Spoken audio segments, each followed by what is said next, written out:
वन्दे देवमुमापतिं सुरगुरुं वन्दे जगत्कारणं वन्दे पन्नगभूषणं मृगधरं वन्दे पशूनां पतिं वन्दे सूर्यशशाङ्कवह्निनयनं वन्दे मुकुन्दप्रियं वन्दे भक्तजनाश्रयं च वरदं वन्दे शिवं शङ्करम्। नमो व्रातपतये नमो गणपतये नमः प्रमथपतये नमस्तेऽस्तु लम्बोदरायै कदन्ताय विघ्नविनाशिने शिवसुताय श्रीवरदमूर्तये नमः। नीलाम्बुजश्यामलकोमलाङ्गं सीतासमारोपितवामभागं पाणौ महासायकचारुचापं नमामि रामं रघुवंशनाथम्। नारायणं नमस्कृत्य नरं चैव नरोत्तमं देवीं सरस्वतीं व्यासं ततो जयमुदीरयेत्। ज्ञानस्यास्त्रनिधिर्यातां शङ्करं च द्विजोत्तमं शिवशक्तिसमायुक्तौ नमामि पितरौ निजौ सीतारामगुणग्राम पुण्यारण्यविहारिणौ वन्दे विशुद्धविज्ञानौ कवीश्वरकपीश्वरौ। दक्षिणे लक्ष्मणो यस्य वामे च जनकात्मजा पुरतो मारुतिर्यस्य तं वन्दे रघुनन्दनम्। चरितं रघुनाथस्य शतकोटिप्रविस्तरम् एकैकमक्षरं पुंसां महापातकनाशनम्।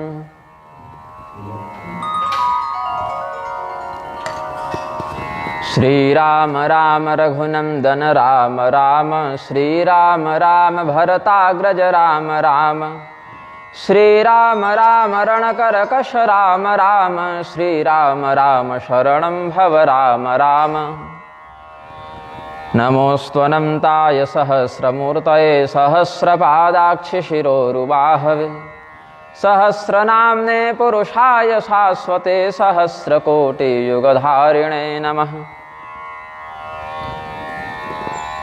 नारायणं नमस्कृत्य नरं चैव नरोत्तमं देवीं सरस्वतीं व्यासं ततो जयमुदीरयेत्।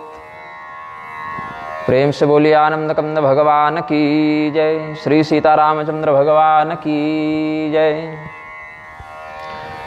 सुनु गिरिजा हरि चरित सुहाये विपुल बिशद निगमागम गाये। हरि अवतार हे तुझे ही होई इदमेथम कहि जाए न सोई। राम अवतार क्या बुद्धि मन बानी मत हमार अस सुनहु सयानी। सुन ही सयानी ये पाठ भी है। तदपि संत मुनि वेद पुराना जस करहु कहहि स्वमति अनुमाना। तसमय सुमुखी सुनावऊँ तो ही समुझे परई जस कारण मोहे। यतो वाचो निवर्तन्ते अप्राप्य मनसा सह। वेद भगवान कहते हैं कि परमात्मा के वर्णन में वाणी समर्थ नहीं है। मन के सहित वाणी जब परमात्मा के तत्व का ज्ञान प्राप्त करने के लिए बढ़ती है तो असफल होकर लौट जाती है। और भगवान महादेव भी क्या कहते हैं? तथे इतिहास पुराणानि नारदाद्या महर्षय येषां यादृशी बुद्धिस्ते वदन्त्येव तादृशम।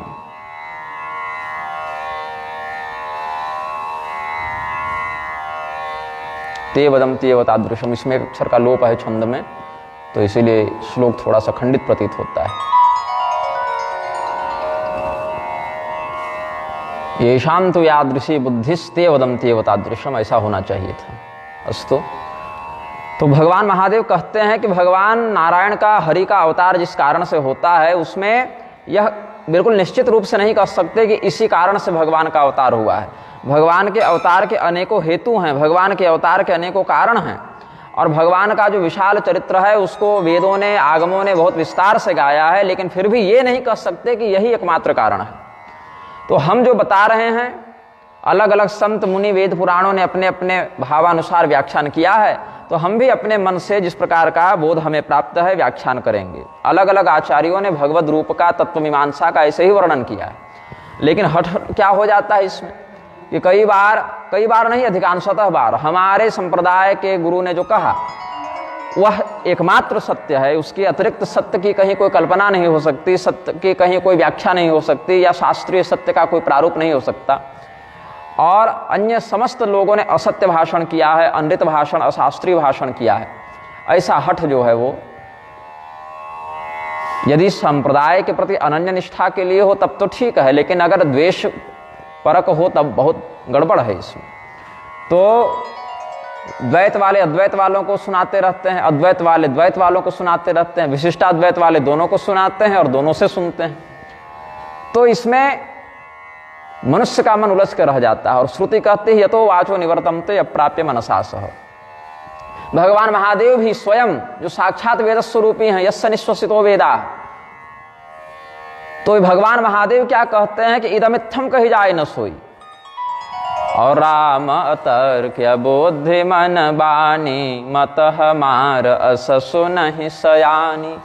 जब भगवान महादेव ऐसी बात कहते हैं तो आजकल के बहुत से लोग जो अपने आप को शास्त्रज्ञ मानते हैं, सिद्धांतनिष्ठ मानते हैं, वो केवल हमारा ही वचन या हमारे ही आचार्य का वचन एकमात्र सत्य है, ऐसा जो दंभ भरते हैं अन्य संप्रदायाचार्यों की निंदा में, यह समुचित नहीं है।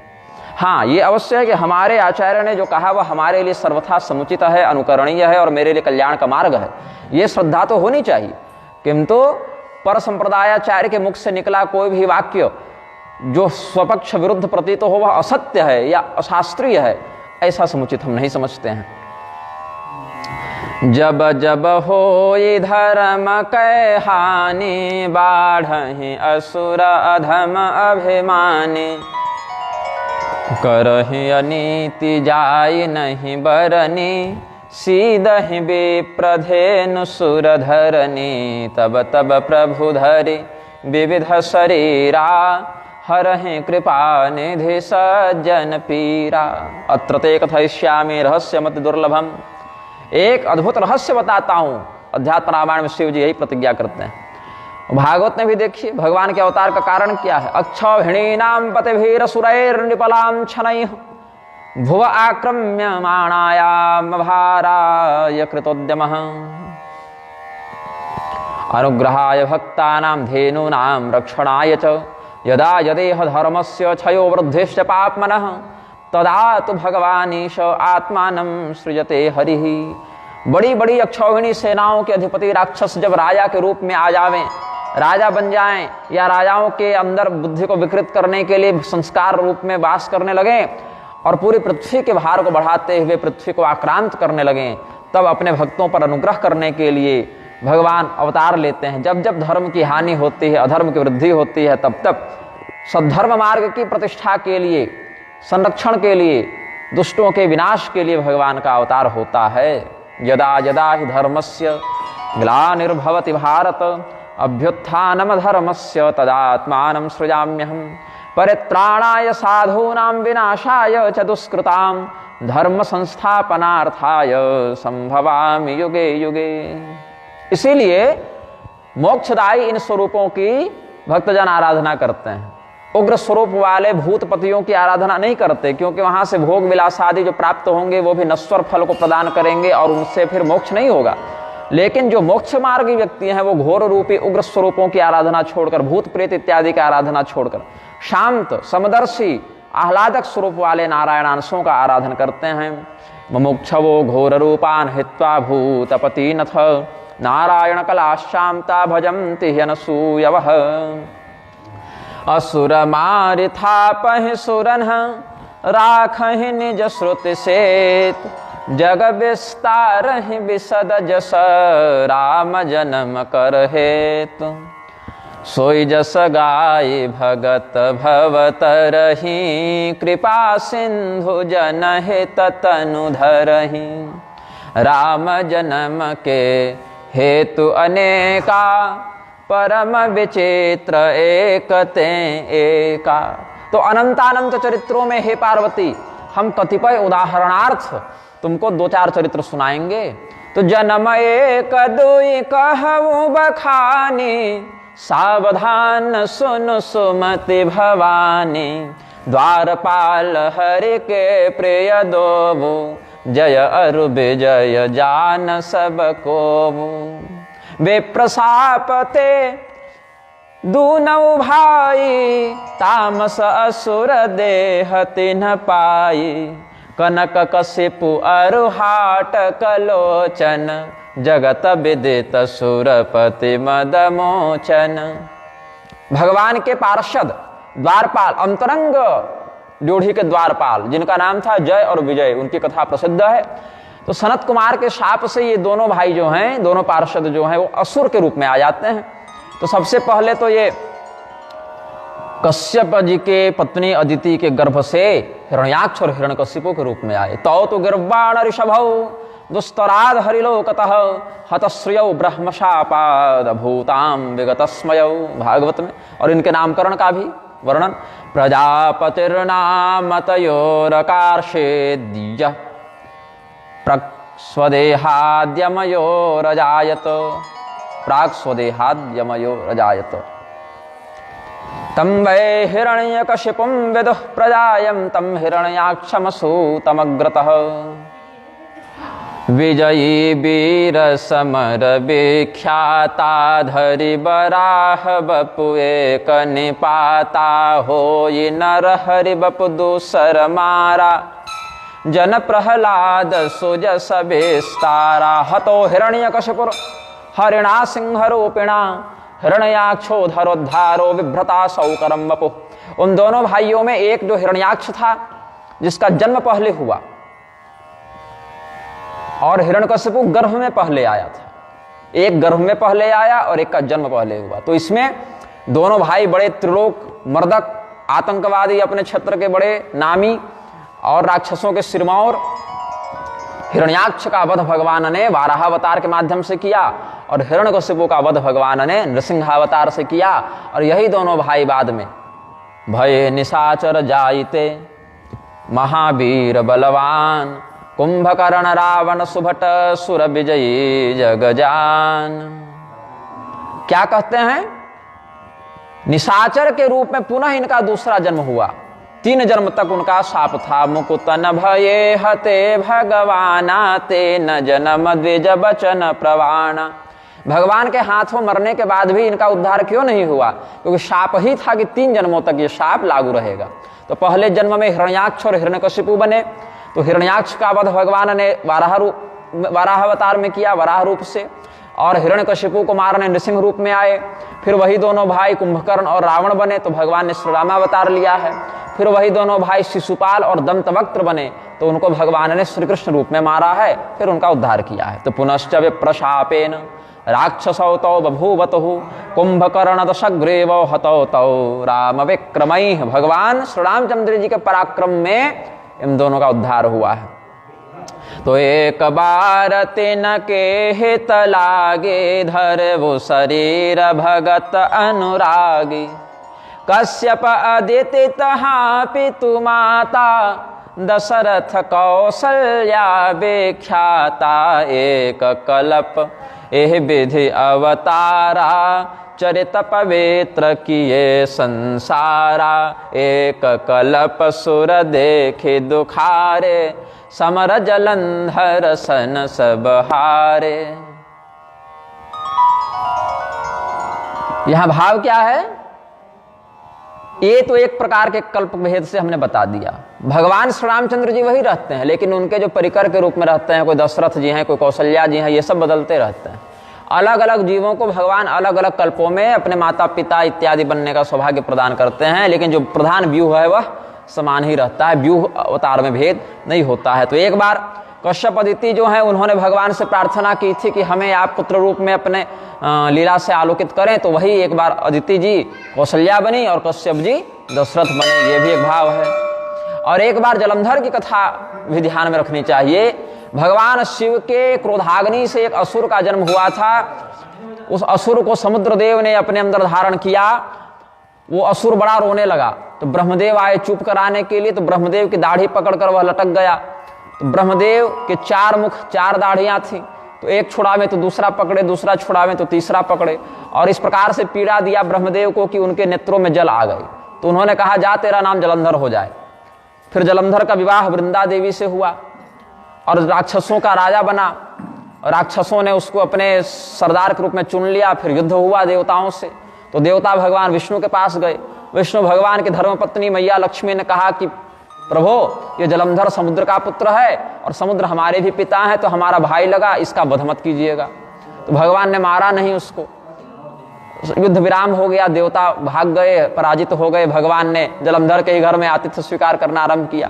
बाद में देवर्षि नारद सोचे कि देवताओं का कल्याण कैसे होगा, तो जलंधर के मन में भाव डाला कि तुम्हारी पत्नी वृंदा तो बड़ी सुंदर है, लेकिन पार्वती जितनी सुंदर नहीं है। अगर तुम्हारा विवाह पार्वती जी से हो जाए तो बड़ा आनंद हो। तो जलंधर ने राहु को दूत बनाकर भगवान महादेव के पास भेजा। महादेव जी ने राहु को मारने के लिए कीर्तिमुख को उत्पन्न किया। फिर शरण में आने पर राहु को छोड़ भी दिया। फिर जलंधर ने अपनी सेना सजाकर कैलाश पर आक्रमण किया है। कैलाश पर्वत में युद्ध हुआ, विविध प्रकार से युद्ध हुआ। अब भगवान महादेव तो मृत्युंजय, वो भी न मरे, और जलंधर अपनी पत्नी के पातिव्रत से जो है सुरक्षित था, वो भी न मरे। तब जलंधर एक दिन भगवती पार्वती से छल करने के लिए माया से शिव जी का रूप बना के गया है और भगवती पार्वती के सतीत्व पर हाथ डालने का प्रयास किया। तो भगवती क्रुद्ध हो गई, पहचान गई कि ये तो राक्षस है, और उसी छल के परिणाम स्वरूप भगवान विष्णु ने जलंधर का रूप बना के वृंदा के साथ गमन किया और वृंदा का सतीत्व भंग करके जलंधर के कवच को तोड़ा, और भगवान महादेव ने फिर उस जलंधर का संहार किया। तो देवताओं के कल्याण के लिए भगवान ने ऐसा करना उचित समझा, इसीलिए किया। लेकिन बाद में वृंदा को जब इस छल का ज्ञान हुआ तो उन्होंने शाप दिया कि आप भी अपनी पत्नी के वियोग में तड़पेंगे, जैसे मैं अपने पति के वियोग में तड़प रही हूं। फिर उसने अपना शरीर त्याग दिया। बाद में कालांतर में वृंदा के यंश से तुलसी इत्यादि का प्रादुर्भाव हुआ है। तो वहां पर त्रिदेवियों ने 3 बीज लगाए हैं, मालती, धात्री और तुलसी। तो ये सब स्कंद पुराण के कार्तिक महात्म्य में और शिव पुराण आदि में ये सब प्रसंग देखे जा सकते हैं। तो भगवान श्री रामचंद्र जी एक बार उस जलंधर वाले प्रकरण के कारण भी अवतार लेते हैं। परम सते असुराधिप नारे, तेहि बलता है न जित है पुरारे, छल कर टारे उताहि व्रत प्रभु सुर कारज कीन, जब जेह जाने वो मरम सब साप कोप कर दीन। यहाँ जब जेह जाने वो मरम तब पाठ है, यहाँ सब पाठ है। विष्णुर्जालम धर्म गत्वा तद्दैत्य पुट भेदनम पातिव्रतस्य भंगाय वृंदायाश्चा करोन्मतिम। पद्म पुराण इत्यादि में सब विषय भी देखे जा सकते हैं। अथ वृंदा विभरतारम दृष्ट्वा हर्षितमानसा, रेमे तद वन मध्यस्था तदुक्त्या बहुवासरम, कदापि सुरतस्यां ते दृष्ट्वा विष्णुं तमेव हि निर्भत्स्य कोप संयुक्ता या क्रोध संयुक्ता वृंदा वचनमब्रवीत्, धिक्त्वदेयं हरे शीलं परदाराभिगामिनः, ज्ञातोऽसित्तं मया सम्यक् मायि प्रत्यक्षतापसः, यौ त्वया मायौ द्वास्थौ स्वकीयौ दर्शितौ मम, तावेव राक्षसौ भूत्वा तव भार्यां हरिष्यतः।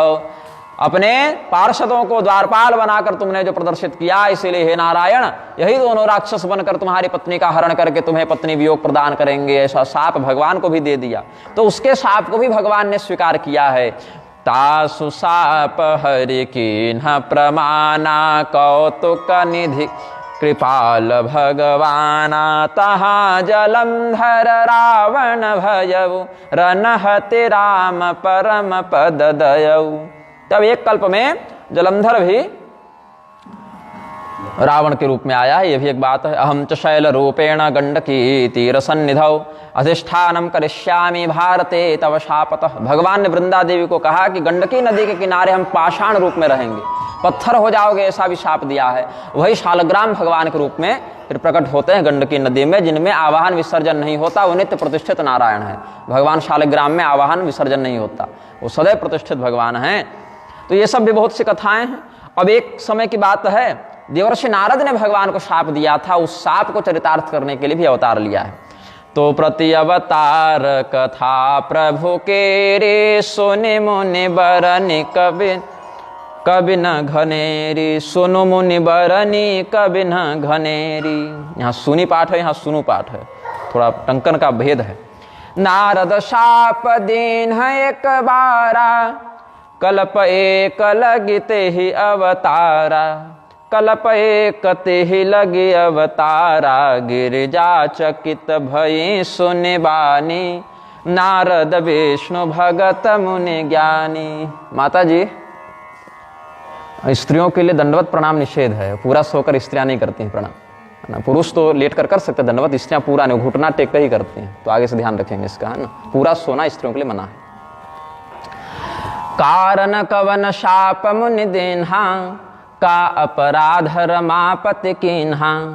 यह प्रसंग मोहे कहु पुरारे, मुनि मन मोह आचरज भारी। अब देवी पार्वती जी के लिए नारद मुनि गुरु के समान हैं, क्योंकि भगवान महादेव की तपस्या की प्रेरणा प्रधानता से उन्होंने ही दी है। और भगवान महादेव के द्वारा भेजे गए सप्तर्षियों ने जब देवर्षि नारद के वचनों से श्रद्धा हटाने का प्रयास किया, पार्वती जी के मन में भेद डालने का प्रयास किया, तो उन्होंने कहा कि नारद मुनि हमारे गुरु हैं, उनके वचनों को हम नहीं छोड़ेंगे। तो जब महादेव जी ने कहा कि नारद शाप दीन है एक बारा, तो देवी पार्वती सोची कि हमारे गुरु जी नारद मुनि तो बड़े प्रबुद्ध हैं, बड़े जितेंद्रिय हैं, भगवान के बड़े भक्त हैं, भगवत विभूति हैं, तो ऐसा क्या हो गया कि भगवान को उन्होंने शाप दे दिया।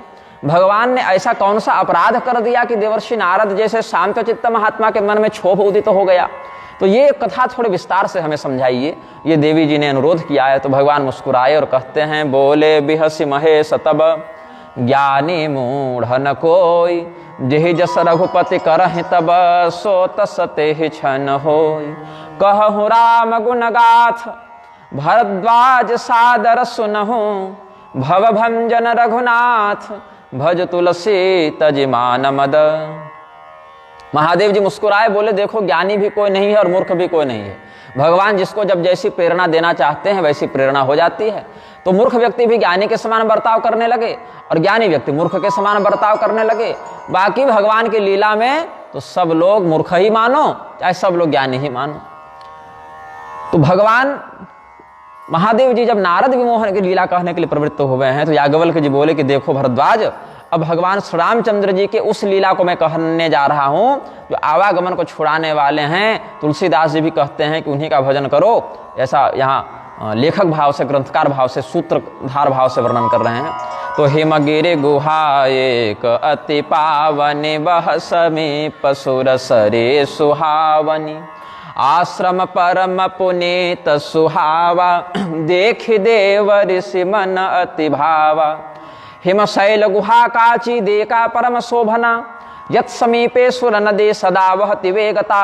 तत्राश्रमो महादिव्यो नाना शोभा समन्वितः, तपोर्थम समयौ तत्र नारदो दिव्य दर्शनः। ताम दृष्ट्वा मुनि शार्दूलस्तेपे स सुचिरम तपः, बद्ध्वासनं दृढ़ं मौने प्राणानायम्य शुद्धधीः।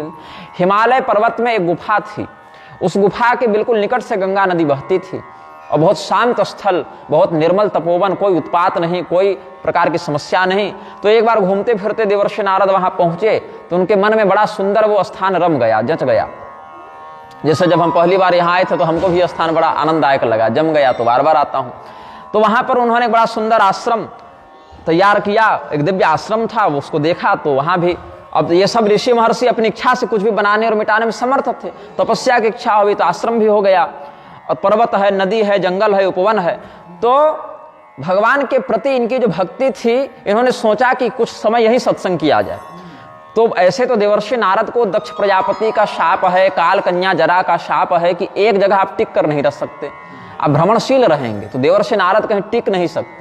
लेकिन आज क्या हुआ, भगवान की भक्ति इतनी अधिक थी इनके मन में कि शाप भी अवरुद्ध हो गया, अब वो शाप इन पर प्रभावी नहीं था। तो चक्रे मुनि समाधिम तमहम ब्रह्मेति यत्र विज्ञानम भवति ब्रह्म साक्षात्कारकरम द्विजा। जिस वैदिक महावाक्य से, अहम ब्रह्मास्मि इत्यादि महावाक्यों से मैं परमात्मा हूँ, इस प्रकार से जीव को जब ब्रह्मात्मैक्य बोध हो जाए अद्वैत दृष्टि से, उस भाव का अनुसरण करते हुए देवर्षि नारद वहां तपस्या करने लगे। तो देवर्षि नारद की इस वृत्ति से, इस तपस्या से देवराज इंद्र को बड़ा कष्ट हुआ, बड़ा भय हुआ कि कहीं देवर्षि नारद के मन में हमारे पद को प्राप्त करने की लालसा तो नहीं है। ऐसे देवर्षि नारद के सामने स्वर्ग का वैभव कुछ नहीं है। देवर्षि नारद चाहे तो किसी को इंद्र बनने का वरदान दे दें या इंद्र को राज्यभ्रष्ट होने का वरदान दे दें, फिर भी देवर्षि नारद की तपस्या से इंद्र के मन में एक असुरक्षा का भाव उदित हुआ। और इसका कारण है, एक अश्वमेध यज्ञ करने के लिए पूरी पृथ्वी का चक्रवर्ती राजा बनना पड़ता है। घोड़ा छोड़िए, पूरी पृथ्वी में वो घोड़ा निर्बाध भ्रमण करे, फिर सबसे लड़िए, सबके ऊपर अपने आप को सिद्ध कीजिए, फिर यज्ञ कीजिए। बहुत समस्या है एक अश्वमेध करने में, बहुत प्रबंध है। और जो व्यक्ति 100 बार अश्वमेध यज्ञ कर ले और उसमें थोड़ी सी भी कोई त्रुटि न रहे, वही देवराज इंद्र के पद का अधिकारी बनता है। वो भी तुरंत नहीं बन जाता है, अधिकारी बनता है। अभी वर्तमान इंद्र हैं, उनके बाद कोई इंद्र बनेंगे, फिर हमारा भी नंबर कभी आएगा।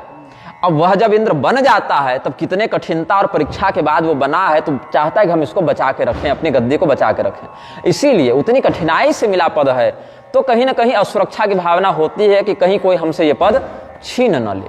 सामान्य सा व्यक्ति कोई सांसद, विधायक, मंत्री बनता है तो वो भी चाहता है कि हम अपने पद को सुरक्षित रखें, कोई हमसे ये पद छीन न ले। वो तो देवताओं के भी राजा हैं, तो उनको अपने पद को लेकर कितना भाव बनता होगा। इसीलिए उन्होंने कामदेव को बुलाया। इत्थम तपति वै तस्मिन् नारदे मुनि सत्तमे चकंपेथ सुनाशीरो मनः संताप विह्वलः सस्मार सस्मरं शक्रश्चेतसा देवनायकः आजगामद्रुतं कामः समधीर्महिषी सुतः अथागतं स्मरं दृष्ट्वा संबोध्य सुरराट प्रभुः उवाच तं प्रपश्यासु स्वार्थे कुटिल से मुसिहि। देवराज इंद्र जो हैं इस समय सद्बुद्धि से नहीं, कुटिल बुद्धि से युक्त हैं, क्योंकि देवताओं का काम धर्म को बढ़ाना है, धर्म की रक्षा करना है। लेकिन आज देवराज इंद्र धर्म की वृद्धि नहीं, अपितु देवराज इंद्र देवर्षि नारद की तपस्या में विघ्न उत्पन्न करने के लिए चिंतन कर रहे हैं। तो इनकी बुद्धि पवित्र नहीं है, अभी इनकी बुद्धि में स्वार्थ बुद्धि विद्यमान है। तो अपनी पत्नी और पुत्र आदि से युक्त कामदेव को आवाहित किया। कामदेव जब आहूत हुआ तो कामदेव आए हैं, बोले क्या आदेश है? तो कहे सहित सहाय जाहु मम हेतु चले वो हर सिंह जलचर केतु। कामदेव के झंडे में मछली का चिन्ह है और कामदेव को इसलिए झस केतु, जलचर केतु कहा। तो मित्रवर्य महावीर सर्वदा हितकारक शृणु प्रत्यावचो में त्वं कुरु साहाय्यमात्मना। हे मित्र, तुम बड़े पराक्रमी हो, हे कामदेव तुम्हारा प्रभाव बड़ा अमिट है, अपराजित हो तुम हमारे लिए काम करो।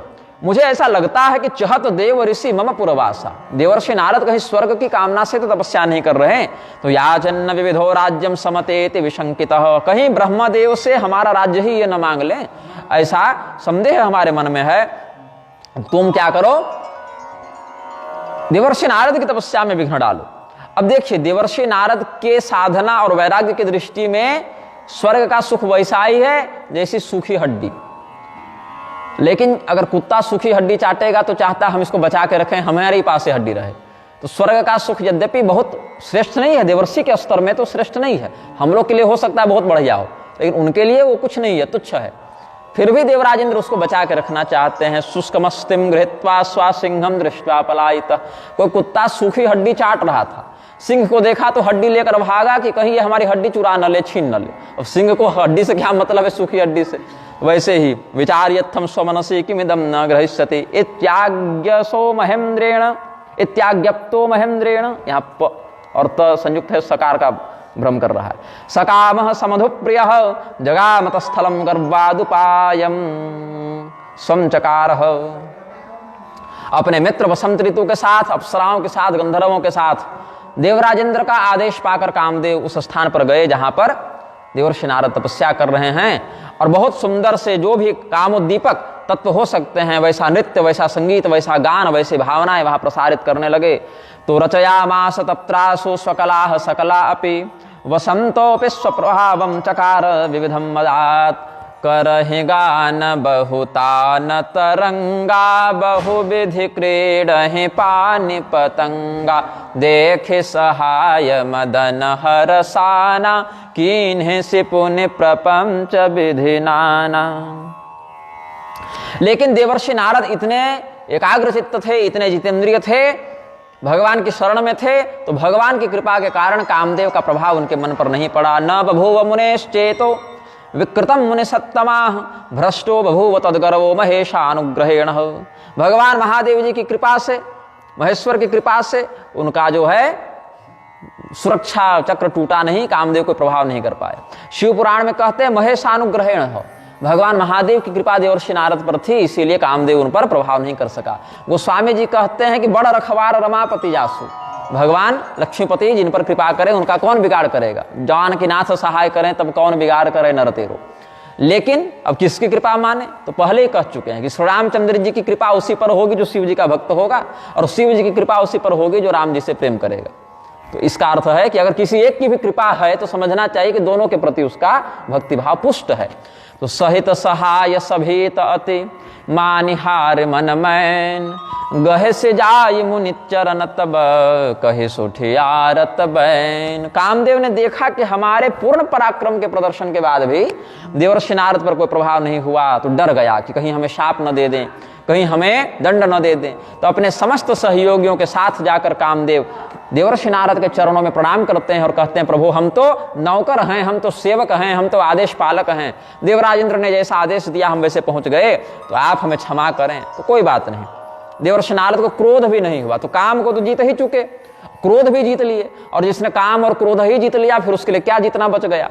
तो देवर्षि नारद जो हैं, जब ये कामदेव गया, देवराज इंद्र को सारा वृत्तांत सुनाया। इति संभुक्तितः कामो मिथ्यात्मगतिकस्तदा नारदे सजगामासु देवमिन्द्रं समीपतः, आचक्षौ सर्ववृत्तान्तं प्रभावं च मुने स्मरः, विस्मितो भूत्सुराधीशः प्रशंसाथ नारदं, मुनि सुशीलता आपनि करनी, सुरपति सभा जाय सब बरनी, सुनि सबके मन अचर जुआवा, मुनि प्रशंसी हरि सिरुनावा। देवराज इंद्र ने जब देवर्षि नारद की जितेंद्रियता का समाचार पाया तो बड़ा आश्चर्य हुआ उनके मन में कि गजब इनकी तपस्या है, अद्भुत तपस्या है, और भगवान की माया को प्रणाम करके देवर्षि नारद की प्रशंसा करते हैं। तो देवर्षि नारद इस घटनाक्रम के बाद एक भावना से युक्त हो गए कि हम बड़े जितेंद्रिय हैं। एक थोड़ा अहंकार का उदय उनके मन में हो गया, एक अभिमान का भाव आने लगा। कामाजयम निजम मत्वा गर्वितो भुन मुनीश्वर कामाजयोस्मि, कामदेव के द्वारा मैं अजेय हूं, कामदेव मुझे जीत नहीं सकता। कैलासम प्रजयौ शीघ्रम स्ववृत्तम गजितुम मुदा, रुद्रम नत्वा ब्रवीत सर्वम स्ववृत्तम गर्भवान मुनि, तच्छ्रुत्वा शंकर प्राह नारदम भक्तवत्सलः। भगवान महादेव के पास गए देवर्षि नारद, क्योंकि हिमालय में ही, हिमगिरी में ही तपस्या कर रहे थे, तो वहां से उनको नजदीक पड़ा शिव जी का स्थान। पहुंचे तुरंत और बहुत प्रकार से अपनी प्रशंसा करने लगे। मार चरित शंकर ही सुनाए, अति प्रिय जाने महेश सिखाए। और भगवान महादेव की कृपा है देवर्षि नारद पर, तो चिंता करते हैं उनकी, क्या कुछ गड़बड़ न हो जाए इसका ध्यान रखते हैं।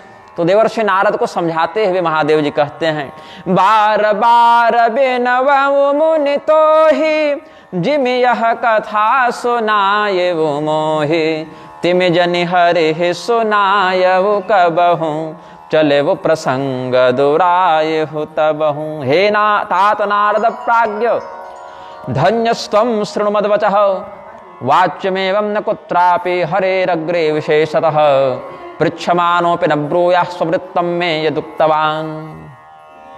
देवर्षि नारद, हे भाई आप ऐसा कीजिए, ये बात यहाँ बोले सो बोले, इसको भूल जाइए और आगे कहीं मत कहिएगा इस विषय को। जिस प्रकार से आपने अपने काम विजय की कथा हमें सुनाई, कहीं दूसरी जगह मत कह दीजिएगा। विशेष करके भगवान नारायण के आगे तो इस कथा को कभी मत सुनाइएगा, भगवान विष्णु के सामने अपनी ऐसी प्रशंसा कभी मत सुनाइएगा। अगर कदाचित भगवान विष्णु अपने से पूछना भी चाहें तो भी बात बदल दीजिएगा, इस बात को उनको मत बताइएगा। अब भगवान नारायण है तो सर्वज्ञ, उनसे क्या छिपेगा, लेकिन अपने मुंह से आप मत कहिएगा। तो शंभुदेन उपदेश हित, नहीं नारद ही सुजा, नहीं नारद ही सुहान, भरद्वाज कौतुक सुनहु, हरि इच्छा बलवान। क्या कहते हैं याज्ञवल्क्य मुनि कि हे भरद्वाज, आगे जो जो कौतुक हुआ है, जो जो लीला हुई है उसको बताता हूं, सुनो। भगवान महादेव जिसको साक्षात उपदेश दे रहे हैं, और देवर्षि नारद जैसा प्रबुद्ध व्यक्ति भी हो, लेकिन भगवान अगर चाह लें कि इसको मोहित करना है तो उसको भी दिमाग काम नहीं करता उस समय। तो भगवान महादेव का इतना कल्याणकारी उपदेश भी देवर्षि नारद को अच्छा नहीं लगा। ये क्या बात करते हैं, इतना बड़ा हम काम किए हैं, कामदेव पर विजय प्राप्त किए हैं, और हम अपनी बात बताएं भी नहीं किसी को, लोग हमारी प्रशंसा करें भी नहीं।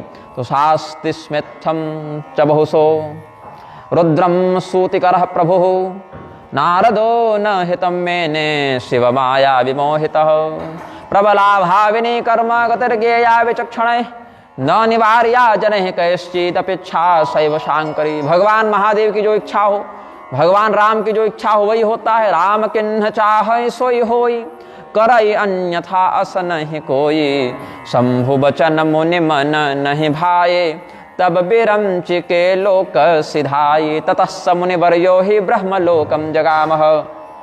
वहां से तो देवर्षि नारद कहाँ चले गए? ब्रह्मलोक चले गए। अब ब्रह्मलोक के बाद कुछ दिन बीतने पर विष्णुलोक भी चले गए। नारदोथ ययो शीघ्रम विष्णुलोकम विनष्टधि। देवर्षि नारद की जो प्रज्ञा थी उस समय नष्ट हो गई थी। अच्छे बुरे का, उचित अनुचित का विवेक, जितनी प्रखरता से कार्य करना चाहिए उतना कर नहीं रहा था। तो क्या हुआ? एक बार कलतल बर बेना, गावत हरि गुण गान प्रबेना, क्षीर सिंधु गवने मुनि नाथा, जहाँ बस श्रीनिवास श्रुति माथा, हर से मिले वो उठे रमानिकेता, बैठे आसन ऋषि समेता, बोले बिहसि चराचर राया, बहुते दिनन किन्हि मुनि दाया। आगच्छन्तं मुनिं दृष्ट्वा नारदं विष्णुरादरात्, उत्थित्वाग्रे गतोरम तम शिश्लेष ज्ञात हेतुकः। भगवान ने जब देखा कि देवर्षि नारद नारायण नारायण इस प्रकार से करते हुए हमारे वैकुंठ धाम में पधार रहे हैं, तो जान गए कि उनके आने का कारण क्या है। भगवान तो अंतर्यामी है, सर्वांतर्यामी, नारायण से क्या छिपा है। तो भगवान जान गए कि देवर्षि नारद यहाँ क्या करने आए हैं। तो ऐसे भी मर्यादा कहती है कि अतिथि का सत्कार हो, संत का सत्कार हो। ब्रह्मण्य देव हैं ही भगवान। अत्यंत उदारता से, अत्यंत विनम्रता से भगवान स्वयं उठकर आगे गए, देवर्षि नारद का अभिवादन करके, स्वागत सत्कार करके अपने अंतःपुर में ले आए, ऊंचे श्रेष्ठ आसन पर बैठाए। और यहां तक कि ऊंचे आसन नहीं, अपने ही आसन पर बैठा दिया भगवान ने। देवर्षि आप हमारे ही, आप विष्णु के आसन पर बैठ जाइए, और बढ़िया से, अहंकार और बढ़ेगा ना। तो श्वासने समुपावेश्य मुनिम प्राह हृद्वच, धन्यस्त्वं मुनि शार्दूल तीर्थो हम तु तवागमात्। हे महर्षि, हे देवर्षि, आपके आने से हमारा वैकुंठ पवित्र हो गया। अब वैकुंठ से ज्यादा पवित्र क्या है? जहां पवित्राणाम पवित्रम यो मंगलानाम च मंगलम, पवित्रता को भी पवित्र करने वाले, मंगल को भी मंगल प्रदान करने वाले नारायण विराज रहे हो, मैया लक्ष्मी विराज रही हो, उससे ज्यादा पवित्र क्या है? यही नख सुर सरिता परम पुनीता, यही पद सुर सरिता जो भाव है, जहां से भगवती गंगा का प्रादुर्भाव हुआ है, वो भगवान से पवित्र कौन? लेकिन भगवान आज और थोड़ा सा मलाई मार रहे हैं कि हे देवर्षि, आपके आने से हमारा वैकुंठ धन्य हुआ। विष्णु वाक्य मिति श्रुत्वा नारदो गर्वितो मुनिः, स्ववृत्तम सर्वमाचष्ट समदम मदमोहितः। देवर्षि नारद ने जब इस प्रकार का सत्कार पाया तो पहले से जो अहंकार था थोड़ा और बढ़ गया, और विशेष अहंकार हो गया, और जो जो घटना घटित हुई थी उसको बोलने लगे, और थोड़ा बढ़ा चढ़ाकर बोलने लगे। तो प्रबला रघुनाथस्य माया सर्व विमोहिनी। देवर्षि नारद के उपदेश से प्रहलाद जी माया से तर गए, ध्रुव जी माया से तर गए, उनका उद्धार हो गया। लेकिन भगवान जब स्वयं देवर्षि नारद को मोहित करने पर आ गए तो देवर्षि नारद अपनी रक्षा नहीं कर सके। अति प्रचंड रघुपति कै माया, जेह नमोह असको जग जाया। ऐसा कौन सा व्यक्ति उत्पन्न हुआ है जो भगवान की माया से अछूता रह गया हो।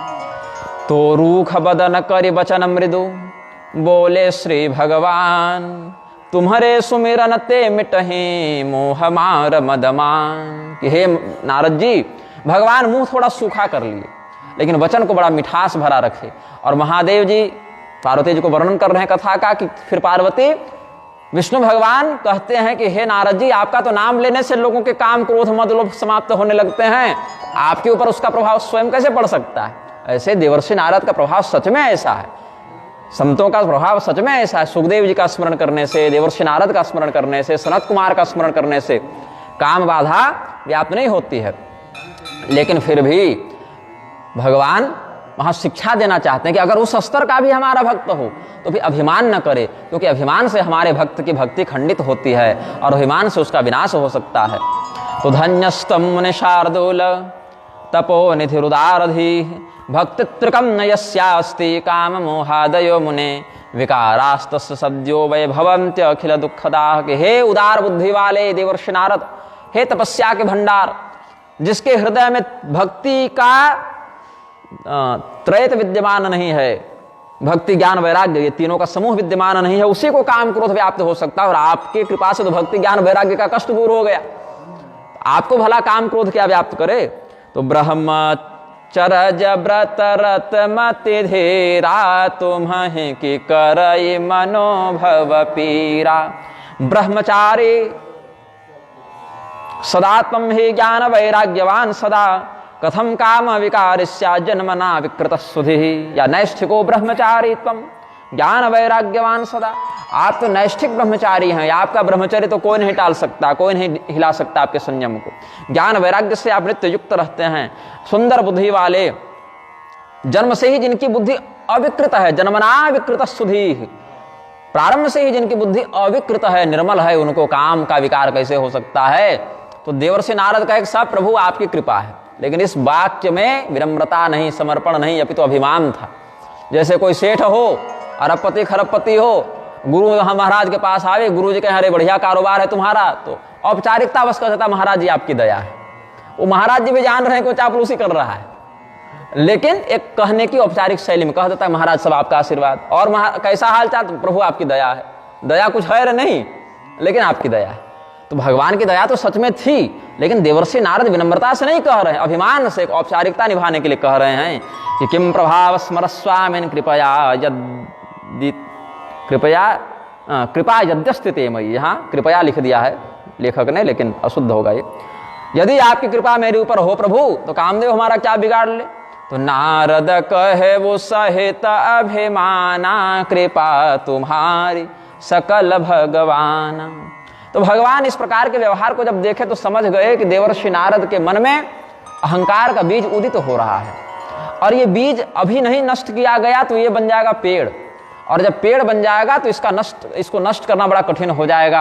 और हमारा तो यह प्रण है कि कौन्तेय प्रतिजानिहि न मे भक्तः प्रणश्यति, हमारा भक्त कभी नष्ट नहीं हो सकता, उसको नष्ट होने नहीं देंगे हम। तो देवर्षि नारद को अपने सामने कैसे विनष्ट होता देख सकते हैं, इसीलिए इनके अहंकार को नष्ट करने का कोई न कोई उपाय तो करना पड़ेगा। अब बाहर कोई घाव हो तो मलहम पट्टी कर दे, और अंदर का घाव हो तो ऑपरेशन करके निकालना पड़ता है, ट्यूमर। ऑपरेशन करने में दर्द होता है। भगवान बोले कि नारद जी को 2 मिनट का कष्ट होगा, लेकिन इनका अभिमान रूपी रोग सदैव के लिए समाप्त हो जाएगा। पथरी है तो भैया पेट फाड़ के निकालेंगे। तो करुणा निधि मन देख विचारे, उर अंकुर वो गर्भ तरु भारी। बेग सोमय डारे हवो खारे, पन हमार सेवक हितकारी। मुनि कर हित मम कौतुक होए, अवश्य उपाय कर बहम सोए। मुनिराजस्य हृदये जातम गर्व द्रुमांकुरम, ज्ञात्वा चोत्पाटनोपायं कृतवान् करुणानिधिः। इत्युक्त्वा हरिमानम्य ययो यादृक्षको मुनिः, मुनो यदृक्षया विष्णुर्गते तस्मिन् हि नारदे, शिवेच्छया चकारासु माया माया विशारदः। फिर ऐसा कह के भगवान बोले कि हमारी लीला बढ़ जाएगी, अपना खेल का खेल हो जाएगा, और देवर्षि नारद का कल्याण हो जाएगा।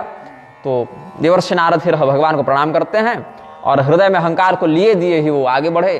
तो भगवान महादेव जी से संपर्क किए मन से कि क्या करना है, अपने भक्त में थोड़ी गड़बड़ दिख रही है, तो कुछ माया करें क्या। तो अनुमोदन हो गया कि कीजिए।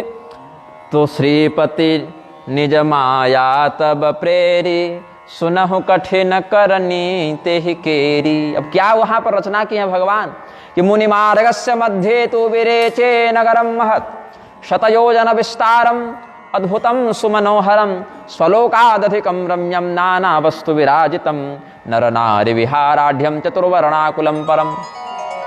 देवर्षि नारद जिस मार्ग से जा रहे थे, उसी मार्ग में वैकुंठ की शोभा को भी लज्जित करने में समर्थ एक दिव्य नगर का निर्माण भगवान ने अपनी माया से तुरंत करवा दिया।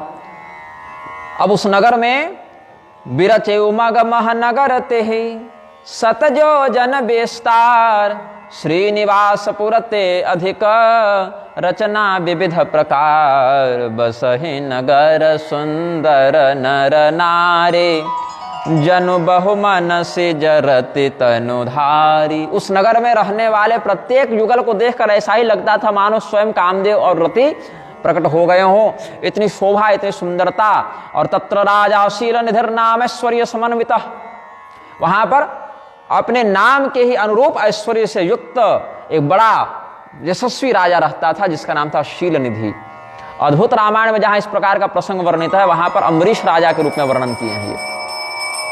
और उसके वैभव को देखकर सैकड़ों इंद्रों का वैभव लज्जित हो जाए, ऐसा उसका पराक्रम, ऐसा उसका वैभव, खजाना सेना सब सत सुरेश सम विभव विलासा रूप तेज बल नीति निवासा विश्वमोहिनी तासु कुमारे श्री विमोह जिह रूप निहारी। उसकी लड़की थी, पुत्री थी, नाम था विश्व मोहिनी। उसको जगन मोहिनी भी कहें, जगत मतलब विश्व, तो विश्व मोहिनी चाहे जगन मोहिनी।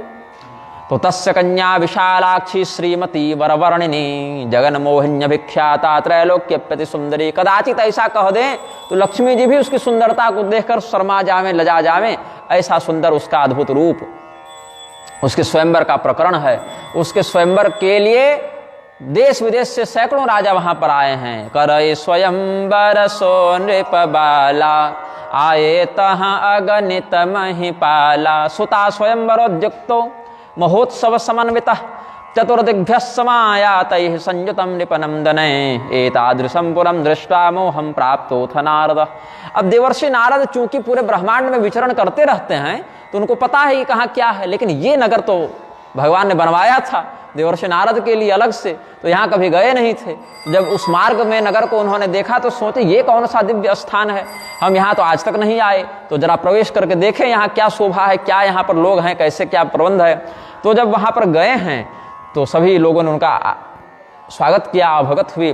फिर राजा शील निधि आए, अपने महल में उनको स्वागत से ले गए, बड़े श्रेष्ठ आसन पर बैठाए। कौतुकी तन्निपद्वारम जगाम मदनैधितः आगतम मुनिवर्यम तम दृष्ट्वा शील निधिर्नृपः उपविश्यार्हयाम चक्रे रत्न सिंहासने बरे। और फिर अपने पुत्री राजकुमारी विश्वमोहिनी को लाकर देवर्षि नारद के सामने प्रस्तुत किया और कहा कि प्रभो आप तो सर्वज्ञ हैं, आप हमारी कन्या के गुण दोष इत्यादि का कुछ विचार करके बताएं। आने दिखाए नारद ही भूपति राजकुमार कहु नाथ गुण दोष सब एहि के हृदय विचार। अथ राजा स्वतनयाम नामतः श्रीमतीं वराम समानीय नारदस्य पादयोः समपातयत् अस्या भाग्यम वद मुने सर्वम जातकमादरात्। इसकी कुंडली देखिए, इसका हाथ देखिए, इसका प्रारब्ध बताइए, हमारी पुत्री के भाग्य में क्या लिखा है, ऐसा राजा ने निवेदन किया। तो राजा जब कह रहा था तो राजकुमारी के रूप को देखकर देवर्षि नारद भूल गए कि हम कौन है और क्या करने आए हैं। पहले तो भाग्य तब बतावे जब नजर हाथ पर जावे, वो तो चेहरे से हट नहीं रह रही, तो इधर उधर के विषय पर क्या देवर्षि नारद चर्चा करें। तो लक्षणता सुबिलो की भुलाने हृदय रख नहीं प्रगट बखाने।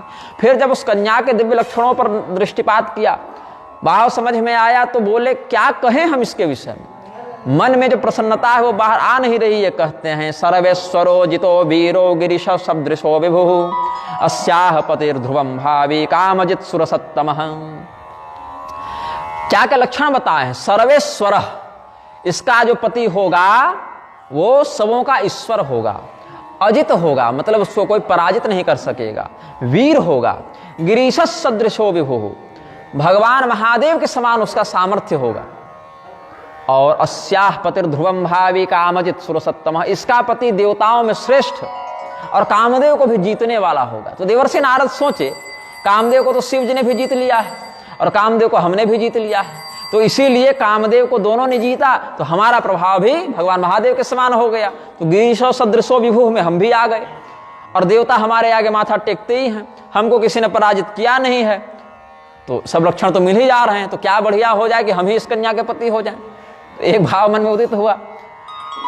तो लक्षण सब विचारी उर राखे कछुक बनाई भूप सन भाखे सुता सुलक्षण कहि नृप पाहे नारद चले सोच मन माहि। अब ये सब बात राजा को बताए नहीं, ये सब हृदय में विचार करके देवर्षि नारद ने गोपनीय रखा और केवल बाहर से कह दिया कि तुम्हारी कन्या का मैं क्या वर्णन करूं। सुतेयम तव भूपाल सर्व लक्षण लक्षिता इत्युक्ता निपमा मंत्र जयो यादृक्षिको मुनि। हे राजन, तुम्हारे पुत्री में सब सद्गुण है, जो भी एक सद्गुण होते हैं किसी सुंदर सुशीला नारी में, वो सब के सब दिव्य गुण तुम्हारी पुत्री में है, कोई गुण इसमें बचा ही नहीं। एक एक का क्या बखान कर, यही जानो सर्वगुण संपन्ना तुम्हारी कन्या है। और ऐसा कह के गए और हृदय में उस कन्या का विचार है कि कैसे भी करके उसको प्राप्त कर लिया जाए, क्योंकि एक भाव और है कि जो उस कन्या का पति होगा से वही सकल सचराचर ताहि, बरई शील निधि कन्या जाहि। ये शील निधि राजा की कन्या जिसका वर्ण करेगी, पूरा चराचर जगत उसके अधीन रहेगा, उसकी सेवा करेगा। तो देवर्षि नारद सोचे कि हमें इस कन्या के पति हो जाए तो हमारा भी ऐसा प्रभाव हो जाए। तो फिर सोचते हैं इतने इतने राजा हैं, इतने सुंदर सुंदर पराक्रमी राजा हैं, इनको छोड़ के ये कन्या हमारा वर्ण कैसे करेगी? कन्या की इच्छा के विरुद्ध विवाह भी नहीं कर सकते हैं। तो कन्या हमारे प्रति स्वयं आकर्षित होकर हमें पति रूप में प्राप्त कर ले, इस प्रकार का कोई प्रबंध करना पड़ेगा। तो जप तप कछु न होई एहि काला, हे विधि मिलई कवन विधि बाला। बस यही माथा पीट रहे हैं कि हे विधाता, कुछ ऐसा आप करें प्रबंध कि ये कन्या हमें प्राप्त हो जाए। बाकी जब तब सब छूट गया। तो सौंदर्यम सर्वनारीणाम प्रियम भवति सर्वथा, तदृष्ट्वैव प्रसन्ना सा भविष्यति न संशयः। स्त्रियों को सुंदरता बड़ी प्यारी होती है, तो हम अपने स्वरूप को अगर सुंदर बना लें तो एक विश्वमोहिनी राजकुमारी भी हमारे प्रति आकर्षित हो जाए और हम पर रीझ जावे तो हमसे विवाह भी कर ले। तो कैसे हम इस प्रकार का सुंदर रूप प्राप्त करें कि हम पर रीझ जाए? तो चित्ते विचिन्त्य समुनिश्राप्नुयाम कथमेन काम, स्वयंवरे नृपालानामेकं मां प्रणुयात् कथम। हम बाकी राजाओं से अपना ऐश्वर्य विशेष दिखाएंगे तभी तो हमें पति रूप में स्वीकार करेगी। तो किससे मांगे? बोले सभी प्रकार के प्राणियों में जो सुंदरता है वो भगवान विष्णु से ही निकली है। भगवान विष्णु सर्वांग सुंदर हैं, उन्हीं से रूप मांग लेते हैं, उधारी मांग लेते हैं। सदैव के लिए नहीं तो कम से कम विवाह पर्यंत के लिए दे दीजिए। और भगवान के अतिरिक्त हमारा हितैषी कोई नहीं है। ऐसे भगवान हितैषी तो सच में हैं, सबके हितैषी हैं भगवान, इन अपने तरीके से हित करते हैं। तो किसी को समझ में आता है कि हित है और किसी को नहीं भी आता है तो कष्ट होता है। तो विधायत्थम विष्णु रूपम ग्रहीतुम मुनि सत्तमः, विष्णुलोकम जगामासो नारद स्मर विह्वलः, प्रणिपत्य हृषिकेशं वाक्यमेतदुवाचः, त्वदीयो भूपतिः शीलनिधिः। धर्म तत्पर होना चाहिए, वृष तत्पर। हाँ, वृष भी, वृषो ही भगवान धर्म, ऐसे वृष तत्पर ठीक है। तस्य कन्या विशालाक्षी श्रीमती वरवर्णिनी, यदि दास्यते रूपम में तदा तां प्राप्नुयाम ध्रुवम, तद्रूपम सा विना कंठे जयमालां न धास्यति स्वरूपम, देहि मे नाथ सेवकोऽहं प्रियस्तव, वृणुयान मां यथा सा वै श्रीमती क्षितिपात्मजा। बहुविधि विनय किन्हते ही काला, प्रगटे प्रभु कौतुकी कृपाला। भगवान नारायण का ध्यान किया, स्मरण किया तो भगवान आए। बोले क्या बात है, अभी अभी वैकुंठ से मिलकर तो आप गए थे और कुछ समय हुआ और आप तुरंत फिर हमें स्मरण कर रहे हैं, क्या बात हो गई? तो भगवान के दर्शन प्राप्त करके ही देवर्षि नारद को लगा कि अब हमारा काम तो मानो बन गया। भगवान तो मना करेंगे नहीं, इतने प्रिय हैं हमारे, हम भी बड़े भक्त हैं इनके। तो कहे प्रभु आपन रूप देहु प्रभु मोहि, आनिभाते नहीं पावोहि। ये हम किसी अन्य उपाय से उस कन्या को प्राप्त नहीं कर सकते नारायण, इसीलिए आप अपना स्वरूप हमें दे दीजिए, अपने समान सुंदर बना दीजिए। तो एक और इसमें बहुत सुंदर बात देवर्षि नारद ने कही कि जेहि विधि नाथ होई हित मोरा, करहूं सो बेगी दास मैं तोरा। कि हे प्रभु, जिस प्रकार से मेरा हित हो वही उपाय आप जल्दी कीजिए। तो देवर्षि नारद की दृष्टि में हित क्या है? भगवान अपना रूप दे दें, हमारा विवाह हो जावे। और भगवान की दृष्टि में हित क्या है कि नहीं, इसको ऐसा कुछ कर दें कि इसका विवाह कटे, इसको वैराग्य हो और इसका काम जय वाला जो अभिमान है वो टूटे, हमारे भक्त का अभिमान टूटे तो इसका कल्याण हो। तो भगवान मुस्कुराए, बोले कोई बात नहीं।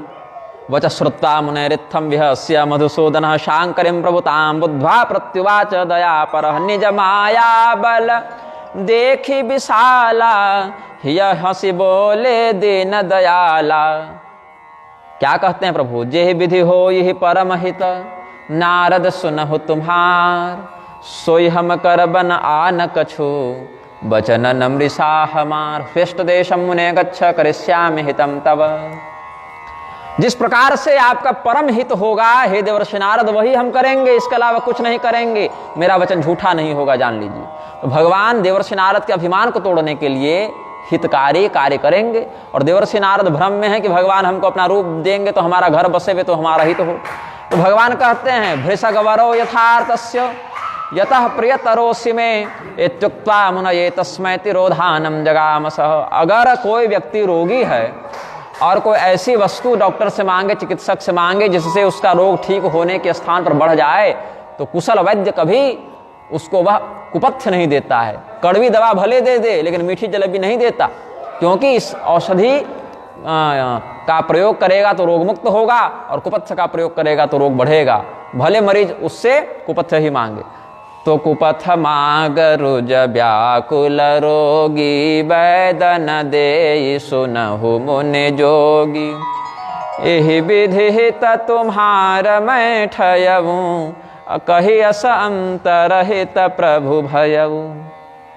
तो माया के कारण देवर्षि नारद का चित्त बड़ा व्याकुल था, विवेक उतना काम नहीं कर रहा था, तो भगवान के इन गूढ़ वचनों को समझ नहीं सके। तो माया विवश भये मुनि मूढ़ा समझे नहीं हरि गिरा निगूढ़ा। भगवान क्या कहना चाहते हैं इस तत्व को समझ नहीं सके, भगवान का लक्ष्यार्थ नहीं पकड़ सके, तो प्रसन्न हो गए कि अब तो हमारा रूप नारायण के समान हो गया। एवं मुक्तो मुनिर्हृष्ट स्वरूपम प्राप्य वै हरे मेने कृतार्थमात्मानम तद यत्नम न बुबोधस। तो देवर्षि नारद को लगा कि हमारा रूप तो कन्या जब देखेगी तो लगेगा कि विष्णु है। तो भगवान ने कैसा यहाँ विचित्र प्रबंध किया है कि देवर्षि नारद का जो स्वरूप है वो बाकी लोगों को सामान्य ही दिख रहा है। देवर्षि नारद को लग रहा है अपनी ओर से कि हमारा रूप तो नारायण का हो गया, और देवर्षि का मुखमंडल जो है वो बंदर के समान प्रतीत हो रहा है कन्या इत्यादि के लिए। तो गवने तुरत तहार सिराई जहाँ स्वयंवर भूमि बनाई। निज निज आसन बैठे राजा बहु बनाव कर सहित समाजा।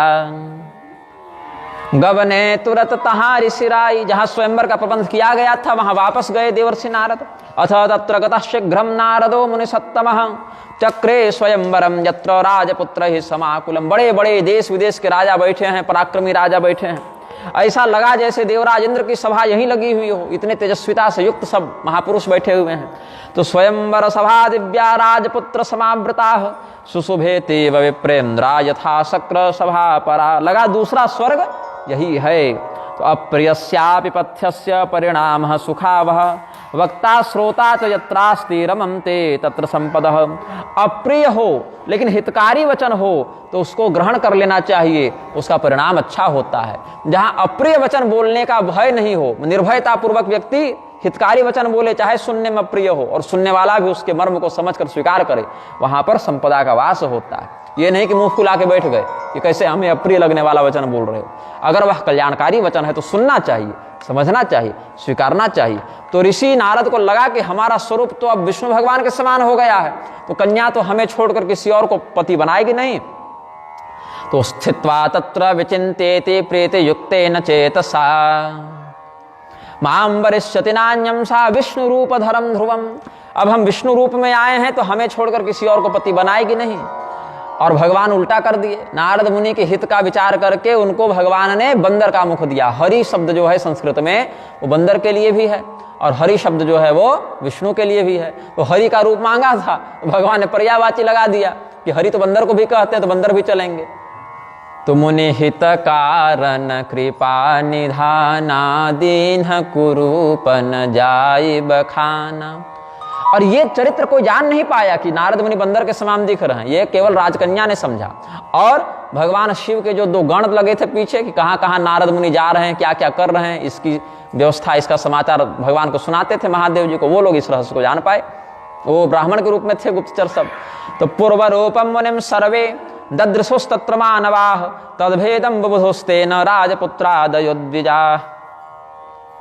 वो जो राजपुत्र इत्यादि थे, जो राजा थे, तद्भेदम न बुबुधु, उस भेद को नहीं समझ पाए। वो तो पहले के ही समान देवर्षि नारद को देखकर प्रणाम कर रहे हैं, उनका स्वागत कर रहे हैं। तो नारद जाने सब ही सिरुनावा। सबको लगा कि देवर्षि नारद भी स्वयंवर में स्वयंवर देखने आए हैं, तो सब प्रणाम किए। लेकिन रहे तहां द्वै रुद्रगण तेजा नहीं सब भेव विप्रवेश देखत फिरहि परम कौतुकी तेव। तत्र रुद्रगणो द्वौ तद रक्षणार्थम समागतौ विप्ररूप धरौ गूढ़ौ तद भेदम जग्यतो परम। देवर्षि नारद की रक्षा भी करते थे ये लोग, और देवर्षि नारद के इस रहस्य को जानते भी थे, समाचार भी देते थे शिव जी को। तो ये सब देखे कि देवर्षि नारद तो बड़े घोटाले में फंस गए भाई, मांगे कुछ मिला कुछ, और इसका बोध भी इनको नहीं है।